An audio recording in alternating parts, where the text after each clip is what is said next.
Hello friends, welcome back to my channel. ఈరోజైతే షాపింగ్కి వెళ్ళి 2 పార్సిల్స్ తెచ్చేసుకున్నాం. అందులో ఏముందో చూసేద్దాం, వచ్చేయండి. ముందుగా అయితే ఈ ఆక్రిలిక్ నేమ్స్ అయితే కస్టమైజ్ చేయించుకున్నా. కస్టమర్ రిక్వైర్మెంట్స్ ప్రకారం వాళ్ళ డేట్ ఎస్ఎస్ అయితే కస్టమైజ్ చేయించామన్నమాట. అండ్ దాంతోపాటు ఇంకా కొన్ని రా మెటీరియల్స్ అయితే తెచ్చుకున్నాను. ఒకటైతే గుత్తపూసలు అనమాట. సో దీంతో ఏమేమి జ్యువెలరీ చేస్తామని నెక్స్ట్ వీడియోలో చూపిస్తాను. అండ్ దాంతోపాటు ఈ చైన్ బీడ్స్ అనమాట. అది ఇప్పుడు చేయబోయే క్రాఫ్ట్కే యూస్ చేస్తాము. దాంతోపాటు పర్ల్స్, హాఫ్ పర్ల్స్ అనమాట.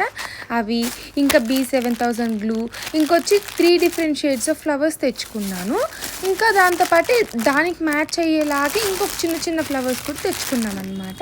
సో ఇవన్నమాట మేమన్నీ షాపింగ్ చేసుకొచ్చుకున్నవి. సో ఈ షాపింగ్ చేసుకొచ్చిన ఐటమ్స్తో ఏ క్రాఫ్ట్ చేస్తాను అనేది కమెంట్ చేసేయండి. ఈలోపు మీరు ఏం చేయాలి తెలుసా? నా ఛానల్ని సబ్స్క్రైబ్ చేసుకుని ఈ వీడియోకి కమెంట్ చేసేసి వేచి ఉండండి. బాయ్.